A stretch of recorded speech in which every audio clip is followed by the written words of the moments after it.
श्रीराम जय जय राम। श्रीराम जय जय राम। श्रीराम जय जय राम। 3. நல்லோர் வணக்கம்.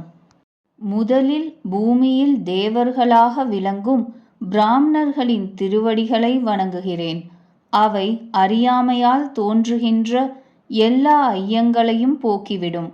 பிறகு நற்பண்புகளின் கருவூலமாக விளங்கும் சாதுக்களின் கூட்டத்தை பிரேமையுடன் இனிய சொற்களால் துதித்து வணங்குகிறேன். நல்லோர்களின் சரித்தம் பஞ்சின் கதை போல மங்களமானது. இலவம் பஞ்சின் காய் ருச்சியற்றது, ஒளியுள்ளது. குணங்கள் அதாவது இழைகள் நிரம்பியது. இலவம் பஞ்சின் காய்க்கு ருசி கிடையாது. அதுபோல சாதுக்களின் கதையில் சிற்றின்ப ருச்சி இருக்காது. ஆகவே ரசமற்றது.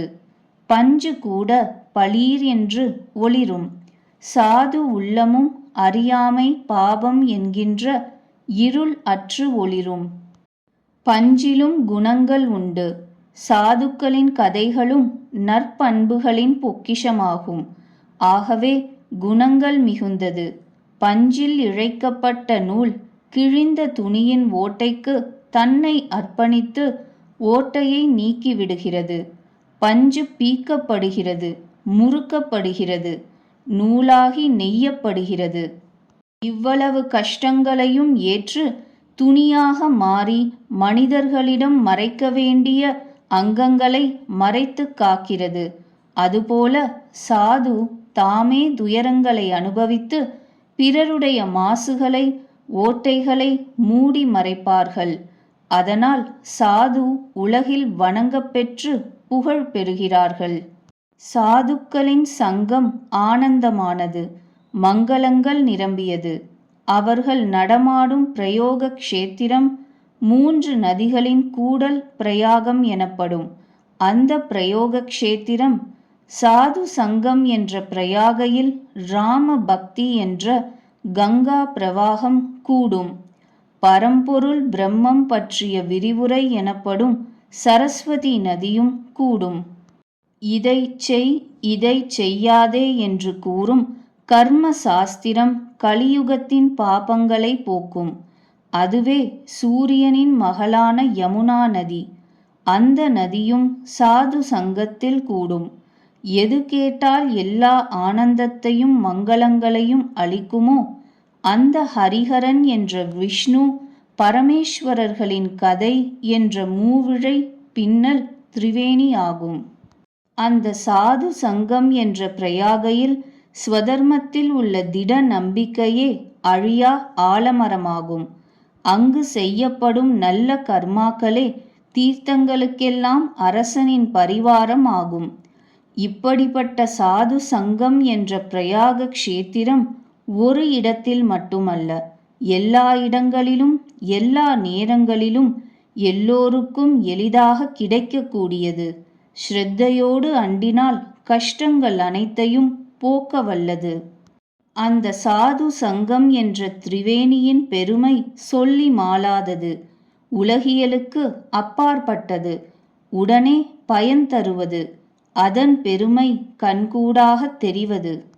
எவர் இந்த சாது சங்கம் என்ற தீர்த்த அரசரின் பெருமையை மன உவப்புடன் கேட்டு அறிந்து மிகவும் பக்தியுடன் அதில் மூழ்குகிறாரோ, அதாவது கலந்து விடுகிறாரோ, அவர் இந்த உடல் இருக்கும்பொழுதே தர்மம், அர்த்தம், காமம், மோக்ஷம் என்ற 4 பயன்களையும் பெறுவர். சாது சங்கம் என்ற திரிவேணியில் மூழ்கினால் கைமேல் பயன் பார்க்கலாம். காக்கை குயிலாகும், கொக்கு அன்னபக்ஷியாகும். இதை கேட்டு எவரும் ஆச்சரியப்பட வேண்டாம். ஏனெனில் சத்சங்கத்தின் பெருமை மறைந்திருக்கவில்லை. வால்மீகியும் நாரதரும் அகஸ்தியரும் தம் வாயாலேயே தம் அனுபவங்களை சொல்லி இருக்கிறார்கள். நீரில் வாழ்பவைகளோ, பூமியில் வாழ்பவைகளோ, ஆகாயத்தில் சஞ்சரிப்பவைகளோ, ஜடமாகவும் உயிரற்றவைகளாகவும் சேதனமாகவும் உணர்வுள்ளவைகளாகவும் எத்தனை பிராணிகள் இவ்வுலகில் உள்ளனவோ அவைகளில் எது எப்போது எங்காவது ஏதாவது முயற்சியினால் நல்ல எண்ணம், புகழ், நற்கதி, செல்வம், வேறு நன்மைகள் பெற்றிருந்தால் அவை எல்லாமே சத்சங்கத்தின் அருள் என்று தெரிந்து கொள்ள வேண்டும்.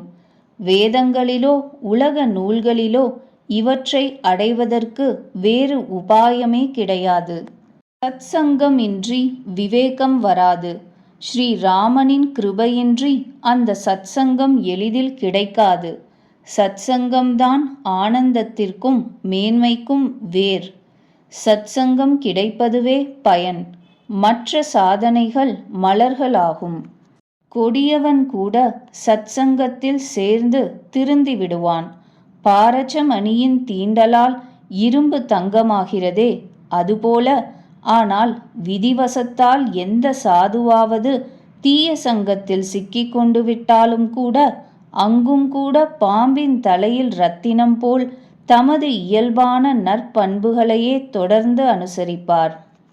பாம்பிடம் இருப்பதற்காக நாகரத்தினத்தில் விஷம் ஏறிவிடுவதில்லை, தன் ஒளியை இழந்து விடுவதில்லை. அதுபோல சாதுவான மனிதன் தீயவர் நடுவில் இருந்தாலும் பிறருக்கு பெருமையும் ஒளியும் தருவான். தீயவரின் தொடர்பு அவனை பாதிக்காது. பிரம்மதேவன், விஷ்ணு, பரமேஸ்வரன், கவிஞர் பெருமக்கள் இவர்களின் சொல் வன்மை சாதுக்களின் பெருமையை எடுத்துச் சொல்வதில் தயங்குகின்றது. அதை என்னால் எப்படி சொல்ல முடியும்? காய்கறி விற்பவனால் இரத்தினங்களின் அருமை பெருமைகள் சொல்ல முடியாதே. எவர்களுடைய உள்ளத்தில் சம பாவனை உள்ளதோ, எவர்களுக்கு நண்பர் பகைவர் என்ற பாகுபாடு கிடையாதோ அந்த சாதுக்களை வணங்குகிறேன். ஒரு கை பூவை பறிக்கிறது, மறுகை பூவை ஏந்துகிறது. இரு கைகளும் சேர்ந்து அஞ்சலியில் பூக்களை தாங்கும் பொழுது இரு கைகளையும் மலர்கள் மணக்கச் செய்கின்றன. அதுபோல நண்பர் பகைவர் அனைவருக்கும் சாதுக்கள் நல்லதே செய்வார்கள். சாதுக்கள் நேர்மையான இதயம் படைத்தவர்கள், உலகிற்கு ஹிதமே செய்பவர்கள். அவர்களின் இந்த இயல்பையும் அன்பையும் அறிந்து உணர்ந்து அவர்களை வணங்குகிறேன். இந்த சிறுவனின் வணக்கத்தை ஏற்று அருள் புரிந்து எனக்கு ஸ்ரீராமன் திருவடிகளில் பக்தியை கொடுக்கட்டும்.